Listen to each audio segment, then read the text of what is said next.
Hola a todos, bienvenidos a la sesión número 3 sobre el grandioso temor de Dios. Y el título de esta sesión es Irresistible Santidad. Dirás, ¿cómo puedes poner esas dos palabras juntas? Te aseguro que van juntas y sabrás por qué al final de esta sesión. Empecemos. Proverbios 16, verso 6 dice esto: con el temor del Señor, el hombre se aparta del mal. Ahora, nota que no dice por el amor al Señor el hombre se aparta del mal. Es el temor del Señor lo que nos da el poder de alejarnos de la maldad y del pecado. Les contaré sobre cuando aprendí esto por experiencia. Allá en la década de los 90, acababa de escribir mi primer libro. Bueno, sucedió una vez que un ministro del evangelio, y de hecho este ministro era probablemente uno de los más famosos ministros del planeta y por las razones equivocadas. Él cometió fraude y fue sentenciado a 45 años y después su sentencia fue reducida a 5 años. Bueno, en el cuarto año de su sentencia, él terminó de leer el primer libro que yo escribí. Él contactó a su asistente, que le llamó a mi asistente para preguntarme si podía ir a visitarlo a prisión. Yo dije, por supuesto que lo haré, y recuerdo que mi esposa y yo viajamos hasta la ciudad donde estaba esa penitenciaría donde él estaba. Recuerdo que él salió caminando en su ropa de prisión, y bien recuerdo que nos sentamos y él me miró y me dijo: John, esta prisión no fue el juicio de Dios en mi vida, fue su misericordia. Dijo, si hubiera continuado viviendo como estaba viviendo, hubiera acabado en el infierno, y eso me desarmó de inmediato. Él me contó cómo tenían una iglesia en la prisión y que estudiaban las palabras de Jesús, tomando cada oración y reduciéndola a 5 palabras, 3 palabras, 1 palabra, 3 palabras, 5 palabras. Hablaban, oraban, pasaban horas al día en la palabra de Dios. Él me contó cómo Jesús lo liberó de la maldad que había en su vida desde el primer año de prisión. Le dije, obviamente tú estás liderando esta iglesia en la prisión, eres el más calificado. Y él me dijo, no. Yo era un maestro de la manipulación y no puedo permitirme tener nada que ver con el liderazgo hasta no saber que estoy completamente transformado. Yo estaba muy impresionado. Así que en un momento yo lo miré y le dije, necesito preguntar algo. ¿Cuándo perdiste tu amor por Jesús? ¿En qué punto? Porque yo recuerdo que tu pasión por Cristo era impresionante. Incluso llorabas cuando predicabas. ¿En qué punto perdiste tu amor por Jesús? Me miró y me dijo, nunca. Y recuerdo que lo vi y le dije, ¿qué? ¿Cómo que nunca perdiste tu amor por Jesús? Me dijo, John, yo lo amaba todo ese tiempo. Y ahora él ve que yo estoy confundido. Y me dice, John, yo no temía a Dios. Eso me dejó sin palabras. Me dijo, John, hay millones de personas tal como yo que aman a Jesús, pero no temen a Dios, porque el amor a Dios y el temor de Dios son las fuerzas que nos mantienen en el camino estrecho. Jesús, si lo vemos en Mateo 7, dice que la puerta es muy estrecha, pero luego dice que el camino detrás de esa puerta es también estrecho. Así que el camino a la vida, después de haber sido salvo, porque la puerta es la salvación, el camino también es estrecho. Cada camino tiene zanjas de ambos lados, y así es el camino estrecho de la vida. Y Dios nos ha dado 2 grandes fuerzas para que no caigamos en ellas. La primera zanja se llama legalismo. La iglesia estaba en una terrible zanja de legalismo en los 50s y 60s. Y después lo que pasó fue la revolución de Jesús. Descubrimos que nuestro Padre nos ama, y había un hombre de Dios que tuvo una gran revelación en ese tiempo de que Dios es un buen Dios. ¿Y sabes lo que hizo el amor de Dios? El amor de Dios nos sacó de la zanja del legalismo. Pero ¿sabes qué hicimos después? Hicimos lo que muchos hacen. Dijimos, quiero estar tan lejos de esa zanja del legalismo, que nos fuimos al otro lado y caímos en la otra zanja. Y esa zanja se llama libertinaje. Y la fuerza que evita que caigamos en eso se llama el temor del Señor. Este ministro no caminaba en el temor del Señor, y él me dijo, John, millones de americanos son como yo. Y eso significa que millones de americanos son susceptibles a no terminar bien o tener naufragios de la fe. Esto es exactamente, si recuerdan de la primera lección, lo que el apóstol Pablo advirtió que iba a pasar antes del retorno de Jesús. Bueno, entre el incidente en la iglesia en 1984 y el incidente en la penitenciaría con el evangelista de clase mundial, ahora mi hambre y sed por el temor del Señor es tan fuerte que literalmente estoy clamando, Dios, lléname con tu espíritu de temor. ¿Y por qué? Porque es una de las manifestaciones del Espíritu Santo. Isaías dijo que el Espíritu del Señor reposará sobre Jesús, espíritu de sabiduría, de entendimiento, consejo y de poder, espíritu de conocimiento y espíritu del temor del Señor, y su deleite estará en el temor del Señor. Entonces, hay una palabra muy importante que quiero que recordemos y esa palabra es longevidad. A mí me interesa terminar bien, no es cómo iniciamos la carrera, es cómo terminamos. Y el cristianismo más que una carrera es un maratón. Es algo donde necesitamos ser muy constantes. Entonces, hablando sobre longevidad, yo aprendí otra enorme lección unos 4 o 5 años después de 1994. No sé si en el 98 o en el 99. Viajé a la nación de Malasia a una reunión que era la más grande escuela bíblica con pastores de toda la nación visitando. Habían creyentes de todas partes y fue un tiempo bastante duro. Teníamos que dar 10 servicios y estábamos en el 10º y último servicio. Y prediqué un poco sobre el temor del Señor. Y nunca olvidaré que al final de ese mensaje sentí de parte de Dios llamar a todas las mujeres que sabían que tenían un llamado a predicar el evangelio, pero nunca lo habían anunciado públicamente. Bueno, les voy a decir, esas mujeres pasaron al frente, el auditorio ya estaba lleno. Y bien recuerdo que eran como 5 hileras de mujeres que se extendían de lado a lado de una plataforma muy ancha, de un lado al otro, y 5 hileras hacia atrás de mujeres asiáticas con el llamado a predicar. Y recuerdo, bajé de la plataforma para poder ministrar a estas mujeres, para poder orar con ellas. Y de pronto se empezó a sentir una presencia en ese auditorio. Y la única forma que tengo para describirla es que papá entró al auditorio. ¿Ok? Un maravilloso gozo, un increíble amor, una deleitable presencia del Señor llenó ese lugar y de repente, sin que yo dijera nada, las mujeres empezaron a reírse y sus risas se convirtieron en alegría absoluta. Y en tan solo unos minutos, esta es la parte más extraña. Vas a pensar que es extraña porque yo aún pienso que es extraña. Cayeron al suelo y nadie las atrapó. Y ahora están todas en el suelo riendo histéricamente. Y tienes que entender, a mí me criaron católico. Yo no había visto algo así en toda mi vida. Así que solo estoy ahí viendo todo esto pasar. Y finalmente me siento en la plataforma y dije, voy a disfrutar esto. Y simplemente fue maravilloso ver a Dios llenar a sus hijas de tanto gozo, tanta alegría. Y duró como 5 minutos hasta que finalmente esa presencia fue levantada. Y bien recuerdo que hubo un silencio en la atmósfera y a los solo 60 segundos, nuevamente la presencia llegó. Pero esta vez no se sentía como papá. Esta vez era una asombrosa presencia. Casi, y por favor entiendan, una presencia aterradora, pero aterradora buena. Y bien recuerdo cuando esa presencia llegó pensé, oh cielos. Recuerdo que me puse de pie y estaba caminando pacientemente de un lado al otro. Y bien recuerdo que de repente estas mujeres que estaban riéndose, ahora estaban llorando descontroladamente, estaban sollozando. Y recuerdo que la atmósfera estaba tan llena de esta asombrosa presencia que lo único que pude decir fue, Santo Dios, Santo Dios, Santo Dios, Santo Dios. Caminaba de un lado al otro y un pensamiento llegó a mi mente. John Bevere, si dices algo equivocado, si haces un movimiento en falso, te mueres. Dirás, John, ¿de verdad eso hubiera pasado? Yo no sé, pero sé qué pasó con Ananías y Zafira cuando llevaron esa ofrenda a la iglesia y actuaron de forma irreverente en la presencia. Yo sabía que la irreverencia no sería tolerada. El rey había entrado.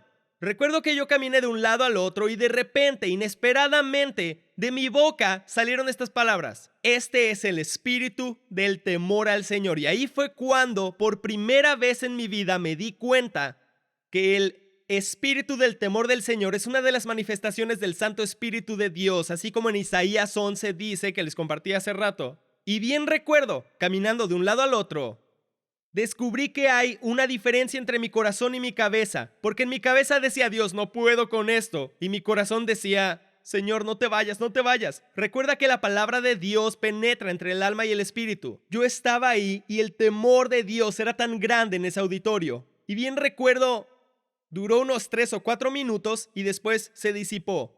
Y cuando se disipó, todos nos quedamos ahí en asombro y silencio.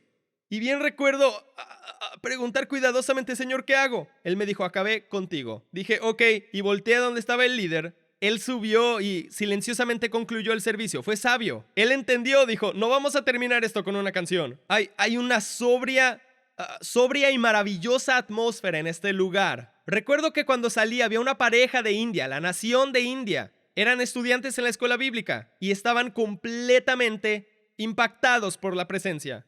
Y solo nos miramos unos segundos, sin nada que decir, hasta que finalmente ella me miró y me dijo, me siento tan limpia por dentro. Y dije, eso exactamente describe cómo me siento en mi corazón, me siento tan limpio. Bueno, la siguiente mañana me preparaba para jugar básquetbol con los hombres del estudio bíblico y me estaba poniendo mi ropa deportiva en el cuarto de hotel y el Espíritu Santo me habla y me dice, hijo, quiero que leas el Salmo 19. Yo no tenía idea de lo que el Salmo 19 iba a decir, así que tomé la Biblia y empecé a leer verso 1, verso 2, verso 3, llegué al verso 9 y leí esto. El temor del Señor es limpio. Y dije, ¡santo cielo! Ahí está. El temor del Señor es limpio. Justo así nos sentimos en ese servicio. Pero escucha esto. El temor del Señor es limpio y dura para siempre. El Espíritu Santo me habló en ese hotel y fue una de esas veces que nunca olvidas. Me dijo, hijo, Lucifer lideraba la alabanza justo delante de mi trono, justo delante de mi gloria, y tenía la unción para hacerlo. Él no me temía y él no duró para siempre. Dijo, hijo, 1/3 de los ángeles estaban ante mi trono. Ellos veían mi gloria y no me temieron y no duraron para siempre. Me dijo, Adán y Eva caminaron en la presencia de mi gloria, pero no me temieron y ellos no duraron para siempre.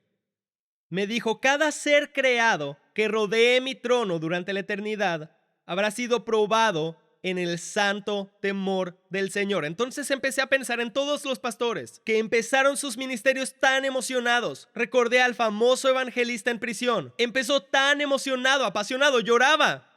Pero su ministerio no duró, su ministerio ya no existe, porque él no tenía el temor del Señor.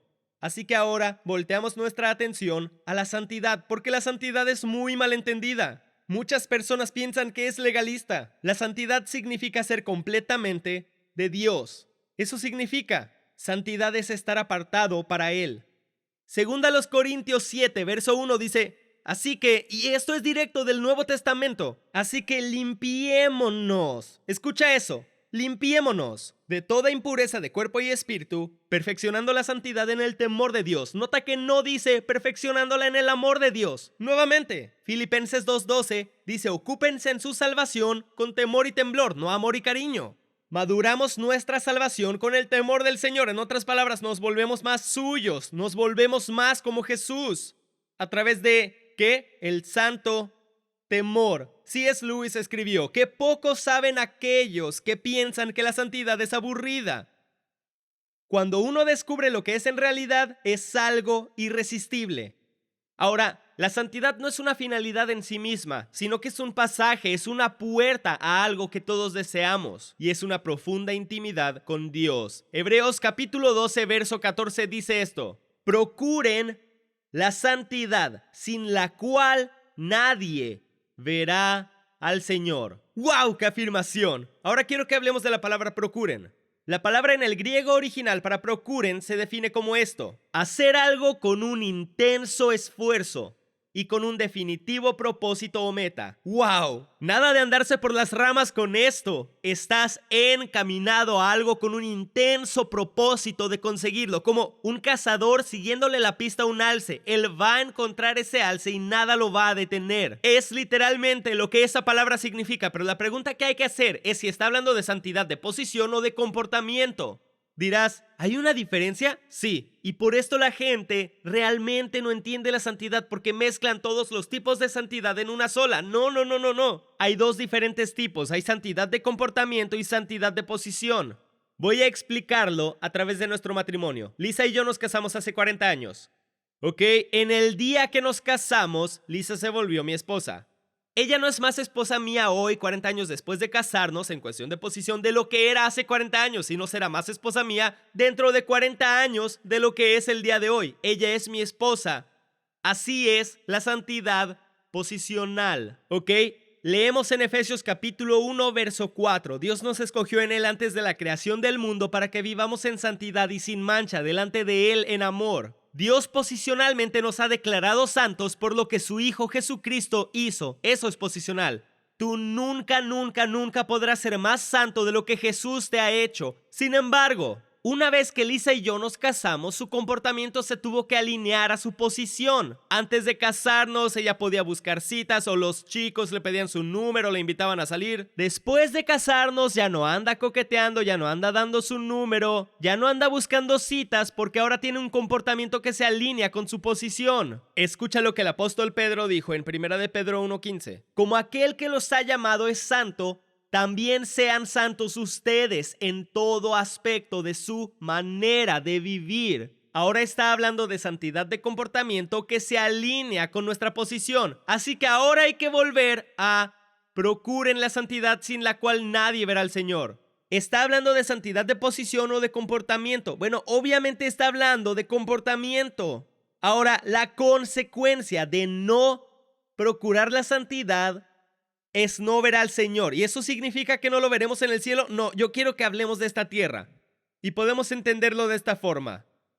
Yo he estado bajo 11 o 12 presidentes de los Estados Unidos y en esencia tienes una relación con tu presidente. Todos tenemos una en el sentido que las decisiones que toman afectan nuestra vida, estamos bajo su liderazgo, estamos bajo sus reglas y bueno, cualquier cambio que haga un presidente nos afecta a todos. Pero yo nunca he estado en presencia de un presidente de Estados Unidos en todos mis años de vida. En otras palabras, yo nunca he visto a un presidente de Estados Unidos en persona. Hay cristianos que están bajo el señorío de Jesucristo, tienen una relación con Él. Sus decisiones afectan sus vidas, su palabra afecta sus vidas. Sin embargo, no son diferentes a mí con el presidente de Estados Unidos. No son cercanos a él, no están escuchando su palabra, no están en su presencia. ¿Por qué? Porque no están procurando intencionalmente alcanzar la santidad. Esto es de lo que la palabra está hablando. Así que la consecuencia de no procurar la santidad es, número 1, no estar en la presencia de Dios. Y número 2, si no lo vemos o presenciamos, adivina qué, no somos cambiados a su imagen, así que nuestra transformación queda frenada. Frenamos el crecimiento de nuestro carácter al no procurar la santidad. Si leemos 2 Corintios capítulo 3, verso 18, dice que nosotros somos transformados en la misma imagen de Jesucristo de un grado de gloria a otro, ¿cómo? Al mirarlo. Así que sin santidad no lo estoy viendo en mi corazón y no estoy siendo transformado a su imagen y forma de ser. Santiago escribe esto: sus intenciones son malas, de hecho le está hablando a cristianos, solamente desean lo que les dará placer, adúlteros. ¡Wow! Acaba de llamar a esos cristianos adúlteros. ¿No se dan cuenta que la amistad con el mundo los convierte en enemigos de Dios? Le está escribiendo a creyentes. Ahora, Dios siempre está usando imágenes de matrimonio para ilustrar su relación con nosotros. En el Antiguo Testamento dice tu creador es tu Dios y en el Nuevo, Jesús es el novio, somos la novia y si leemos en Efesios 5 dice el hombre deja a su padre y a su madre, se une a su esposa, se vuelven uno, pero luego dice esto ilustra la manera en que Cristo y la iglesia son uno. Ahora, volvamos a Lisa. ¿Por qué no he cometido adulterio contra mi esposa Lisa? La razón de que no quiera cometer adulterio contra ella es que no quiero estar en la misma cama con esta maravillosa mujer y que ella no comparta los íntimos secretos de su corazón. Les diré algo, es una mujer admirable y uno de los grandes gozos de estar casado con esta mujer admirable es conocer los deseos de su corazón, sus pensamientos íntimos y sin eso no sería un gran matrimonio. Bueno, la razón por la que no cometo adulterio contra Jesús es porque yo nunca quiero que esa voz sea silenciada. Esa voz que me habla cosas que nunca había conocido y que desbloquea la palabra de Dios, que me habla cosas que van a suceder y me habla cosas que me fortalecen. No quiero que esa voz sea silenciada. Claro, técnicamente seguiría casado con Lisa, pero nuestra intimidad sería afectada si cometiera adulterio. Tal vez técnicamente sigamos siendo salvos si seamos de Cristo, pero ciertamente afectará nuestra intimidad con Él y eso es lo que es más importante. Y bueno, te diré que espero hayas recibido algo de este tema. Espero tengas el deseo de procurar la irresistible santidad, porque cuando lo hagas, disfrutarás la presencia de nuestro Creador. Nos vemos en la próxima.